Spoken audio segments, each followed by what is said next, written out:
What's going on, everybody? My name is Daniel, also known as I Am Skills, and welcome back to another Destiny 2 video. With this being a new weekly reset, the Pantheon has finally dropped in Destiny 2. For those of you that don't know, the Pantheon is essentially a raid gauntlet where you go up against all the bosses in the game over a 4-week, I believe it's a 4-week cycle period or whatever. Right now, you go fight up against 4 bosses. It is Golgoroth, I believe the Caretaker, the planet guy from the that one raid, Root of Nightmares, and then you fight Atrax from the Deepstone Crypt raid. Right now, I haven't hopped into it already. If you haven't hopped into it already, I have the mechanics listed below. Just some newly added things for the boss fights that will kind of give you a challenge maybe, but I'm gonna share that with you guys right now. So if you do enjoy the video, drop a like, subscribe to the channel if you're new, and let's go. So here we are, we're on Twitter right now. Unfortunately, I haven't hopped into the Pantheon myself, so I can't really confirm any of these in game, but I trust Harry2533, so shout out to him. Links will be down below in the description. Go follow him if you haven't done so already. So right here, the first boss you will fight in the Pantheon is obviously Golgoroth. So extra enemies spawn before and during damage. So normally when you have the two people distract and steal the gaze from Golgoroth, and then you shoot the little pool at the top and it drops down, that's where you begin the damage. So more enemies will spawn during then, and then this time 2 people will get the unstable light per pool of reclaimed light. So instead of one person becoming unstable with light, if you don't know what unstable light is, essentially it's after or during when you're doing damage to Golgoroth, it will choose a random person that's doing damage, like grouped up together. That person will become unstable with light, and there will be a timer that will go down from, I think it's 8 seconds or 10 seconds, I can't remember. But if that person doesn't move away from the team, he will be responsible for literally killing everybody, because it causes like a giant explosion and it nukes everybody.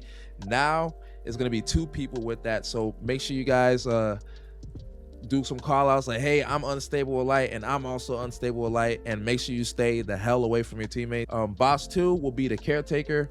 I haven't done Caretaker in a long time, since it came out, but now Centurions will spawn near the Caretaker where the stunners stand.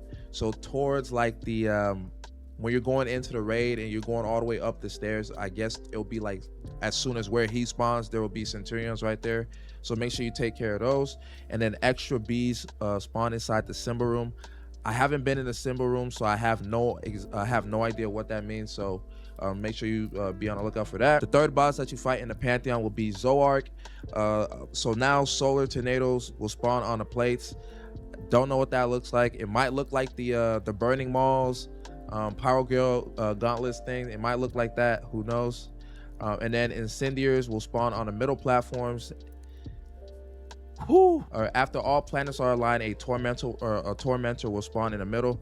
Now this is not a boss tormentor, so this version of a tormentor is the one that can be finishable compared to the ones that cannot. So should be able to kill this fairly quick. Just make sure everyone is team shotting and should be able to get it done. And then last but not least, the final boss for Pantheon, at least for this week, will be Atrax 1 from the Deepstone Crypt raid. Atrax is very easy to do. If you have a whole bunch of Titans, Thunder Crash, boom, you're done with it. But now more enemies will spawn just like the other ones.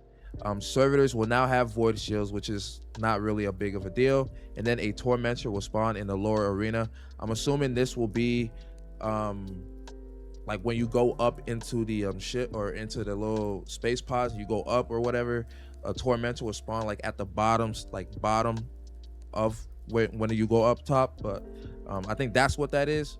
But essentially that's pretty much it. Once you get that done, there's a quest that I believe it makes you pick up that quest before you hop into the Pantheon, where you'll be able to get a free exotic, essentially be able to get here, let me pull it up on screen right now on Harry's profile. So right here, it will let you over the 4-week period, it will let you acquire 2 raid exotic weapons. So the first quest step is essentially out right now, where all you have to do is complete the Pantheon on any difficulty, and then before exiting the Pantheon, you will claim an exotic weapon from our site. And then this part of the quest, I don't know exactly when this one might come out. I think this comes out like on the final week or whatever.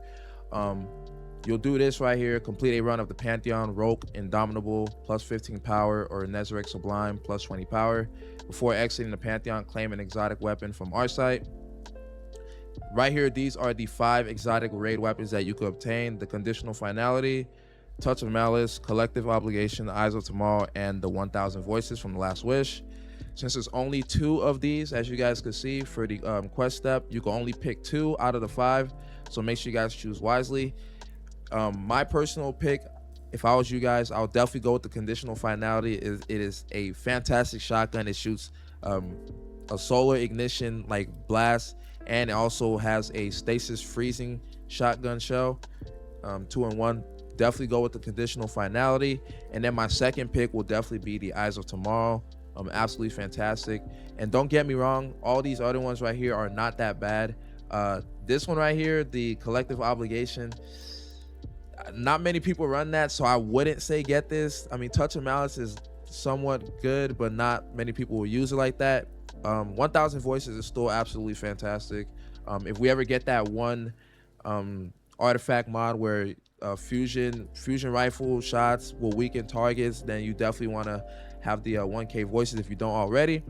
But with that being said, make sure you guys, as soon as you get all of these done, for your first pick the Conditional Finality, get that, and then during the last week or whatever, you'll pick the Eyes of Tomorrow and you'll be all set. With that being said and done, we made it to the end of today's video. If you guys enjoyed, drop a like, subscribe to the channel if you're new. Let me know how you felt about this week's version of Pantheon in the comment section below. I'll see you guys in my next video. Peace out.